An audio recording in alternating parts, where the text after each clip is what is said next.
Hey guys, welcome to podcast 21. And in podcast 21, I am talking about rates and how they've come down about a percentile.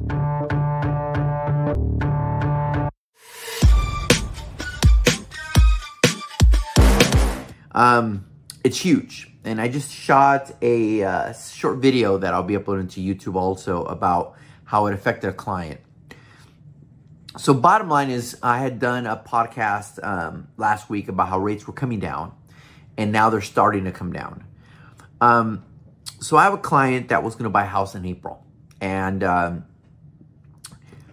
the rate at that point was about 7.3 and their payment was going to be about $5,200. They can afford it, but they were in a lease month to month. And I said, if you can afford it, but you can wait. Let's wait a few months. We're pretty sure rates are going to come down. Whiskey. It's Friday. So they waited. And thank God they did. We opened escrow this morning. We made an offer on a house at $640,000, which is their price point. They went from a 7.37 interest rate to a 6.2% interest rate. Over 1% drop. But I was able to negotiate seller concessions where they would help buy down the interest rate. So they bought it down to 5.75. What does all that mean? It means that their payment dropped over $1,000 a month by waiting 3 months. A month. Moral of the story is this, guys. If you have been waiting in the market to buy a house, or to sell a house, to buy another house, but you were at 3 or 4% interest rates and you couldn't justify a 7.25% interest rate, which I get. Now's the time to consider pulling that trigger. Now, I think rates are going to drop a little more.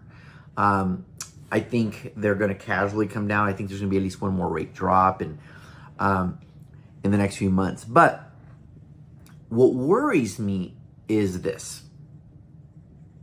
I really think, I'm eating popcorn. I feel like I got something right here. So what worries me for buyers is this. Rates have dropped and they've dropped a massive amount for a lot of people. But because they have dropped, it's bringing an influx of buyers who've been sitting on the sideline waiting for them to drop.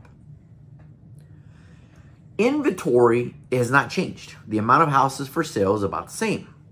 So we have the same amount of inventory, which is low. Now we have more buyers flooding the market because rates went from 7.37 to 6.1, 6.2. And they want to take advantage before that changes. So now instead of competing with 3 buyers, you're competing with 10 buyers. Now, it could just mean that you're just going to have to be solid with your offers. But what worries me is, what does that mean with sellers?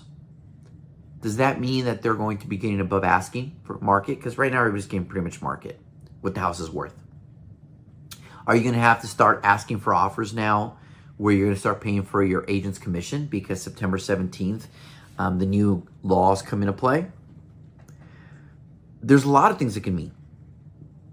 And that's what concerns me. What concerns me is that even though your payment dropped $1,000 a month, it's going to cost you more to buy that house. Now, it's a small concern because I rather pay 6% interest rate than 7.37, right? But still something to consider. I think ultimately what's going to happen is that you're just going to have more competition. That's it. You're not going to be able to underbid on any house. There's going to be plenty of buyers offering what it's worth. And that's just the reality of it. So going forward, I think you're going to start seeing changes. And what some of these changes are going to be is you're going to start seeing more inventory hit the market. Not enough, I think, not enough to adjust the market down. But you're going to start seeing it because there's a lot of sellers on the market who were wanting to sell their house and buy another house, whether it was to they needed a bigger house, a smaller house, whatever it may be. But they didn't do it. And they didn't do it because they were worried that, well, they weren't worried. They, bottom line, weren't going to pay 7.37 for an interest rate. There was no urgency, so they could wait. So you're going to see those start to hit the market. And I'm sure of it now.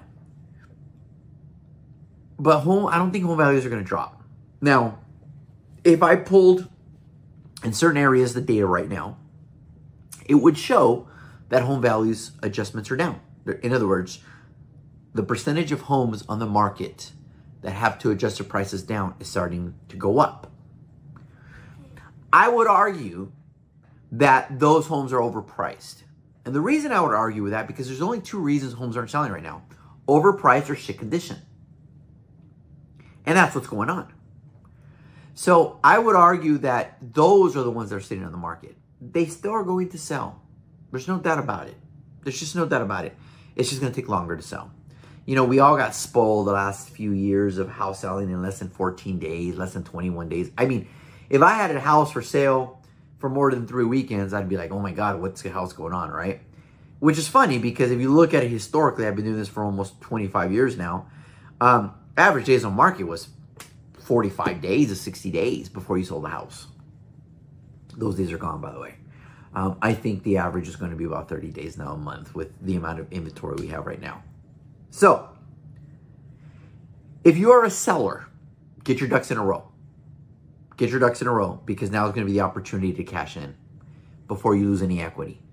If you're a buyer, get your ducks in a row. Get your numbers. Get your numbers ready. Because what's going to happen is you're going to have competition, and you need to be the one that has everything ready to go. Pre-qualification, those are exact numbers, know exactly what you need to offer, and make sure you have a conversation with your realtor. We got to have a strategy.